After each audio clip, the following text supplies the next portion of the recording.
topic for today is your calling is in what you can do without noticing time. That looks simple, isn't it? Your calling is in what you can do without noticing time. Are there some things that you can do without noticing time? I'm not like saying, this is not talking about, you know what people do, especially when we were young, and we used to say, oh, I'm looking for out of 1 hour time. Let's just go and play somewhere. Let's 1 hour some time. Let's 1 hour time. This point I'm making today is not about winding away time. Anybody can do stupid stuff. Anybody can be foolish. Anybody can spend time foolishly and just, unthoughtfully. Anybody can be unthoughtful. Anybody can be stupid. Anybody can be foolish. Anybody can just spend their time and wind it away and kill the time. That's not the kind of thing I'm talking about. I'm talking about being the ability to be so engulfed in serious matters without even minding the time. So your calling is in whatever you are able to go into, devote your time into, immerse yourself into so much, so deep that you don't even care for the time, you don't care for how long you are there, how many hours has passed, and how long your time there. When you just immerse yourself into something serious, that you are so caught up with it that it takes all your time, that maybe you only have time to eat and to go to the restroom. Otherwise, you are just so busy. And that is not, let me start by telling you some of the wonderful stories that I like in this way. And I never thought that this would ever happen to me, but you know what? I'm moving more and more to that lifestyle myself.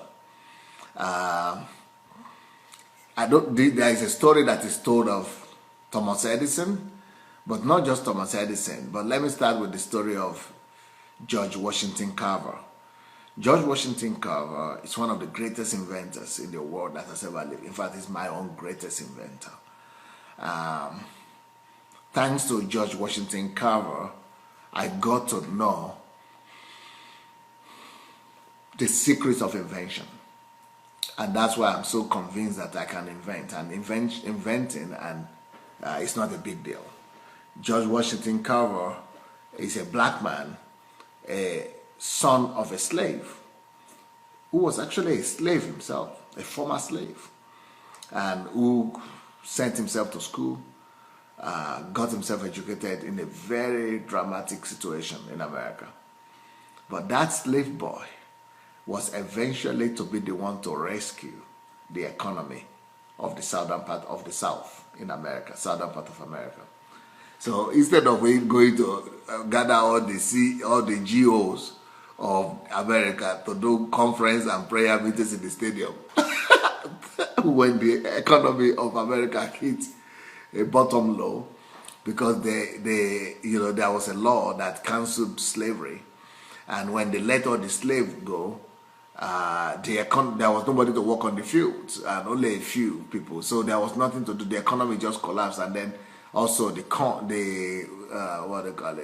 cotton business just dropped because the slaves were producing the cotton. So, and the cotton was the source of the economy, was the backbone of the economy of the South. Just like Nigeria now, when this backbone of the economy is oil. And so now it's just like the similar situation when the economy is going down because they couldn't produce cotton anymore. There was no demand for cotton, and of course there was also mechanization. There was industrialization was coming, so people didn't need to so a lot of changes were happening in the economy. Just like with our country, Nigeria, when the oil is no more selling, they cannot produce enough. The militants are bumping everything. And there is no income, there is no revenue. One single man saved the economy of America. One single man. And that single man was a black man. Can you imagine right now with the situation Nigeria is going through, that one person will come and bring about an invention that will bring the same amount of money that we are making in oil, or even more money than with oil. Can you imagine somebody doing that? And the invention they came up with was granite.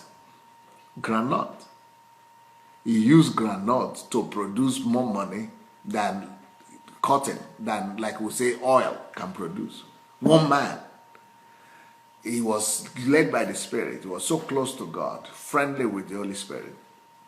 And he was a ferocious inventor, thinker. You know,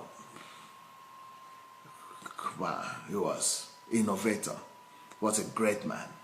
Go and read the story of George Washington Carver. George Washington Carver. You know, he was something else. So he was producing from granite alone, I think, close to 400 different products. 400 different products from granite. It's unbelievable. 400 different products. And he just used that to revolutionize the economy of the South. And that's how American economy survived the Depression. Because of one man. And we are in Nigeria, we have 170 million people. But instead of us to tell them to go to the library and to go to the laboratories and go and do invention and innovation and go and lock themselves up in the library and laboratories, we tell our people to go lock themselves up in the church or in the stadium with a bunch of other people. You know, to go to just be praying and praying and praying. And, you know, it's not bad to pray, but what do you do? What is the result of the prayer? What do you do after the prayer? This man also was a praying man. He was a man of God. One of the greatest Christian inventors you ever hear about.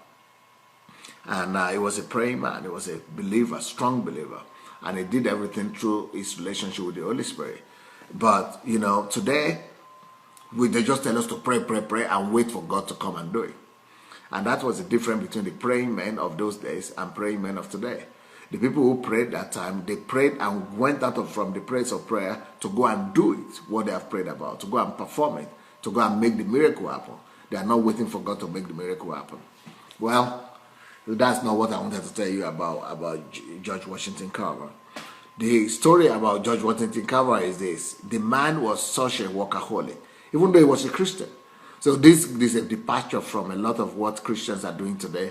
I mean, that you just pray, God will make a way, or you don't need to work hard, or one day of favor is better than, 12 days or 2 years of labor or something.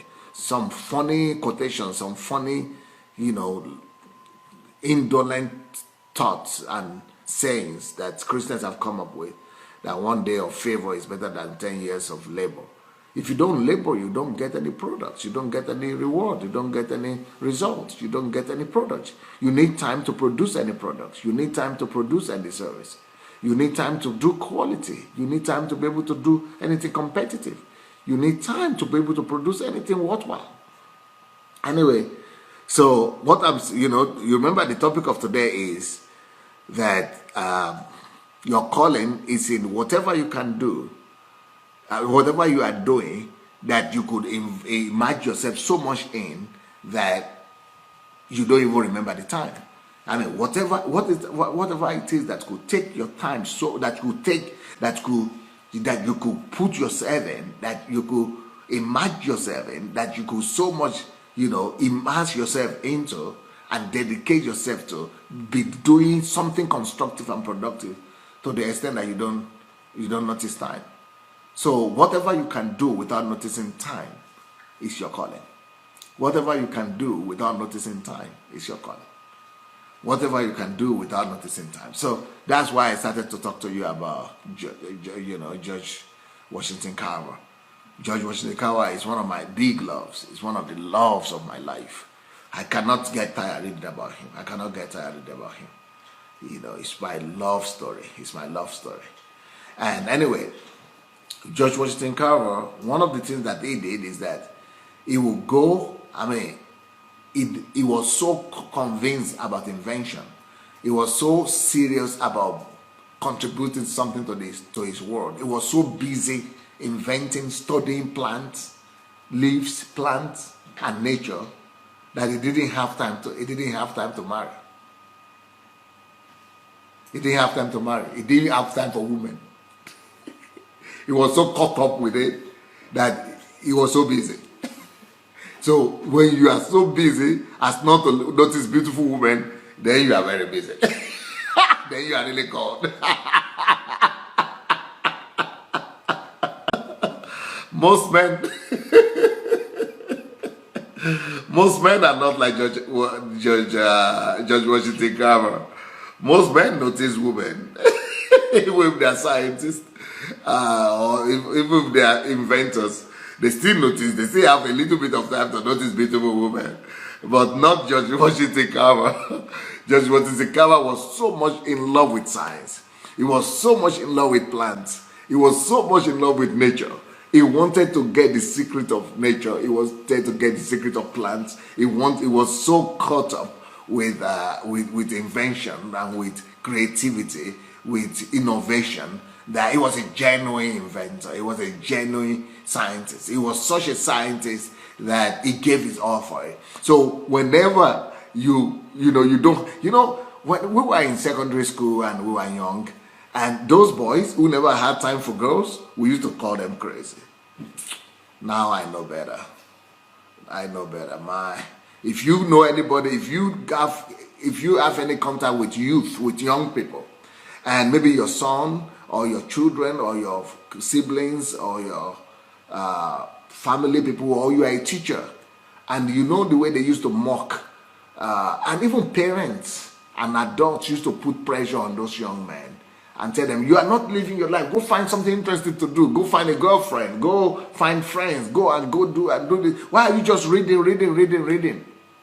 Go have fun, go have some fun. And we used to think, and I used to believe it, I used to think that, if you don't have fun, it means you are not normal. That is what the society tells you. God, Jesus. And it is because of those kind of stupid stupid thoughts, saying that if you don't have fun, you are not living. Those kind of rubbish, mediocre life, worldview that is killing innovation in us. It is because of those stupid, mediocre kind of thoughts that is making us to kill the geniuses among us. It's making us to destroy the passion and the calling, the destiny of thousands of people, of our youth, of our children. Because we discourage them from going into solitude. Solitude with their invention, solitude with their thoughts, solitude with their creativity. We stop them from imagining themselves in something that can really give birth to the deliverance of all nations. We stop them from imagining themselves in creativity so strong that could enrich the world, that could have bettered the world, lifted the world up, and changed the world. We chase them from their place of concentration, from their place of productivity, from their place of destiny. I mean, I don't know where you grew up or what are the culture where you are growing up.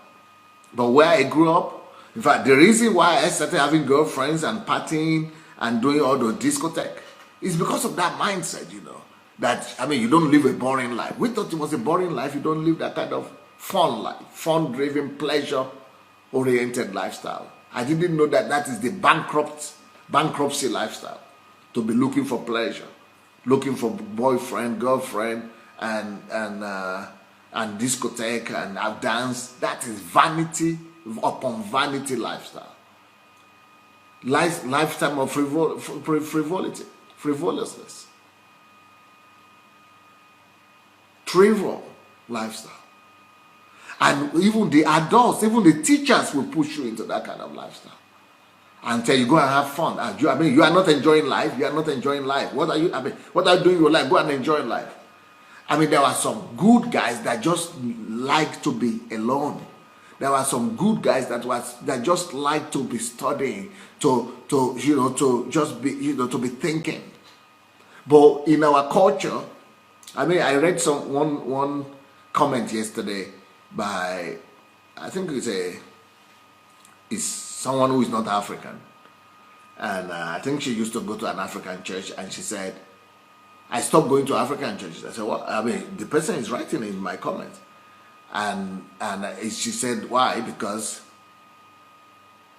Africans just they don't want you to be alone. They don't like you. I like to be alone and to be private and to think and just study and read. But they don't want you to be like that. They always come to bother you and say, oh, you are not happy? Are you depressed? Are you alone? No, are you sad? Is anything wrong? They just want to bother you. They don't want you to be alone. Our culture does not appreciate privacy. Our culture does not appreciate solitude. Our culture thinks that if you are alone, if you are private, if you are in solitude, that you are that you are living a boring life, that you are bored.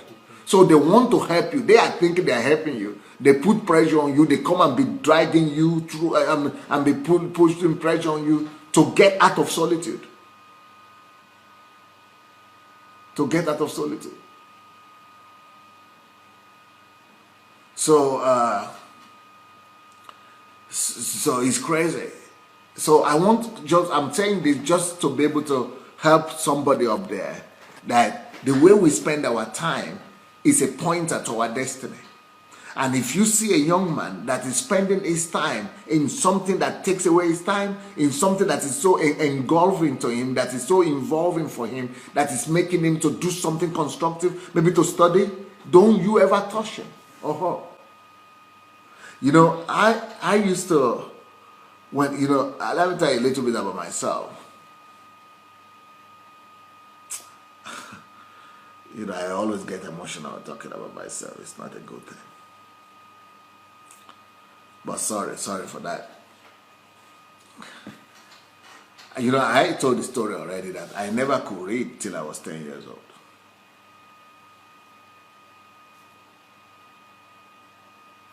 I couldn't read.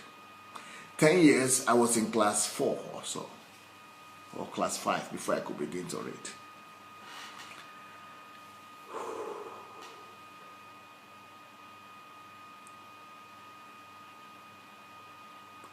Some of these stereotypes could handicap young men. Some of these stereotypes could maim people. Some of these stereotypes could paralyze your life and destiny. Okay, let me take a book. Let's say this book now.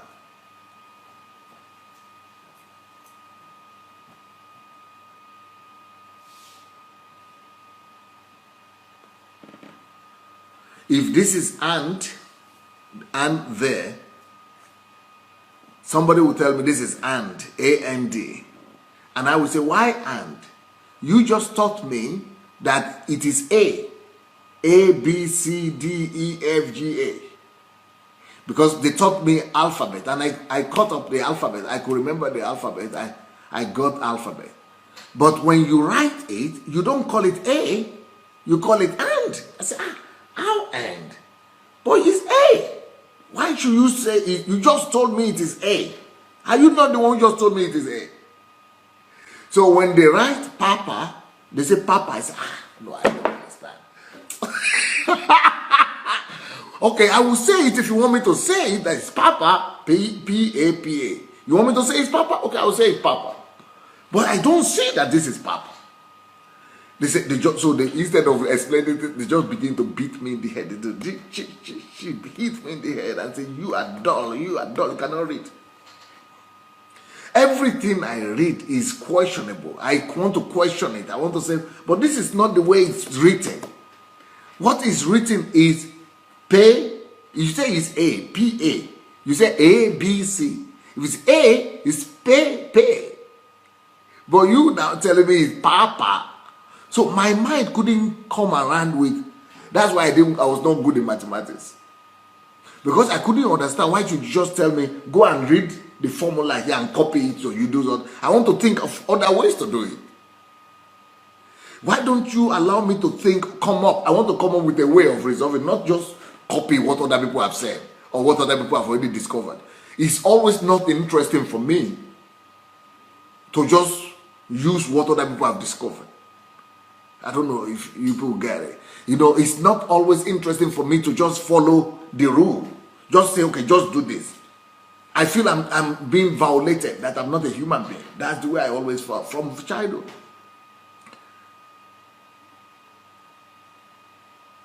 So when they tell me, they put anything down, they write anything and they share, okay, let's say leadership. I said, but this is EA. Leadership. But why do you call leadership? So I always question everything. But my teachers and my family and my relatives that were trying to teach me to get to read. So I got into a stupor because of that. I couldn't get it. Because they would tell me A, B, C is A, B, C, D, E, F, G, A. They would tell me that is it. This is the way it is A. Then when I begin to read, they will tell me, no, it is R now. And this other one, it is E. E is leadership here. It's not R anymore. It's not even A. So it got me so messed up in my mind. So they would just be beating me. You can't read. And at my school and in my environment where I was growing up, kids were already reading at 6 years old. At 6 years old, you are supposed to be reading already.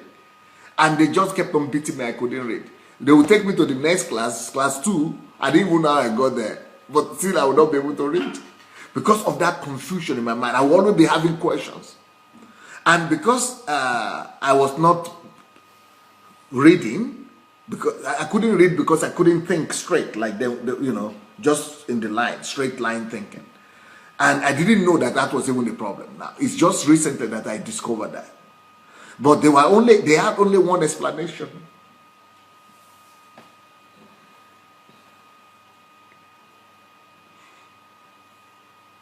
And the explanation was, you are too dull. You are too dull. You don't want to study. You are too dull. Just keep on beating. You will never study. You don't want to study. You don't know anything. You are dull. What is in your head? All kind of things.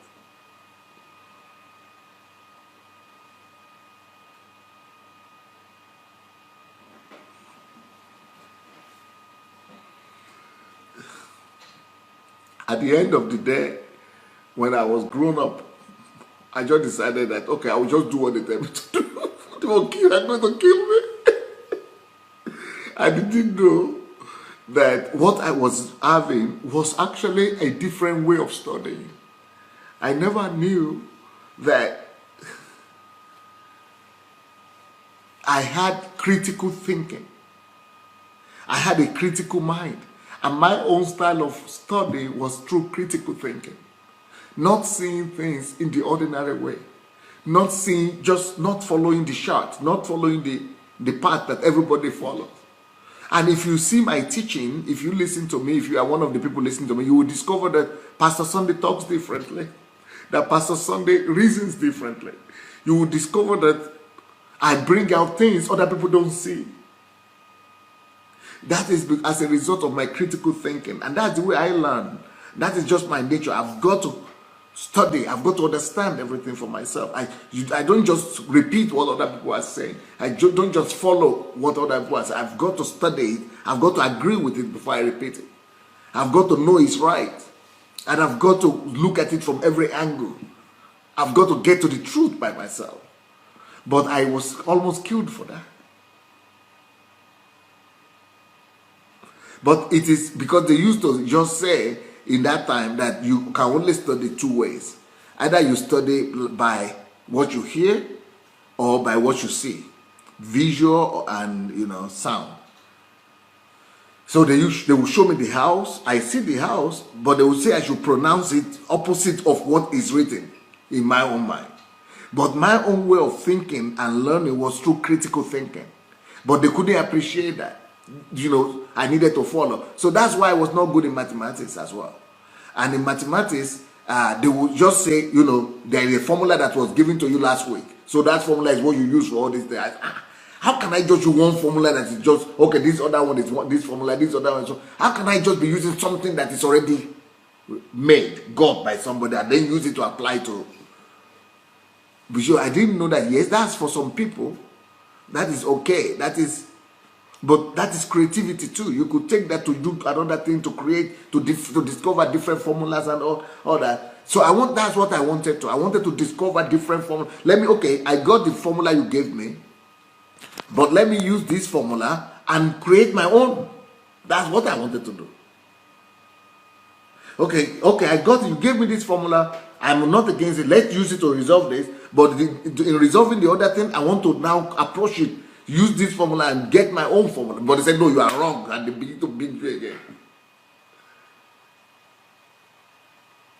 It was later on in life that I discovered that you just follow that formula. That's it. I said, so easy. So why everybody saying that mathematics is so difficult?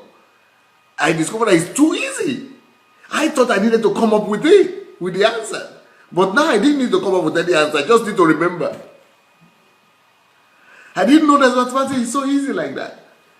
Because I used to think you must think it out. You must come up with the answer. That's what I like to do. Anyway, why am I telling this story? When I eventually did what they told me to do, when I eventually began to read the way they encouraged me to read, when I eventually started, I got it. I could read.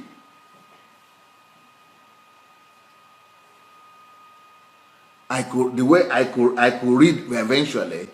I so much started enjoying it. I started enjoying reading so much so bad that I couldn't get myself out of the book.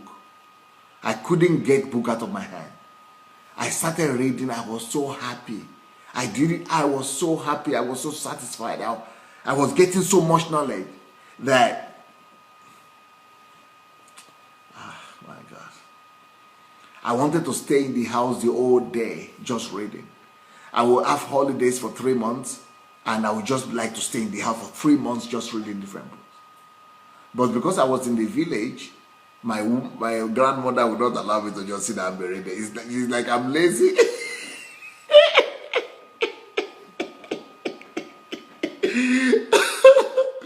It's like, you are lazy. How can you sit there and just be reading? You don't want to go and work in the farm. Let's go. No, they take me to the farm. They come and kick me out of there and take me to the farm. And take me to the bush, take me to the forest, and to go and fell some trees, and and chop up trees and things like that, and do what I needed to do to put food on the table and provide for the family. But if they had allowed me, but later on, thank God, God helped me. I still got to a place when I was on my own, and I could now study on my own and things like that. But still, can you imagine how many kids are suffering from these things? How many parents are depriving their children? They are kids, so they are children of, engrossing themselves in what they love to do. Because that is actually a pointer to what God has called them to do. Because your calling is in something that you could just spend your whole life doing, your whole time doing, without even noticing time.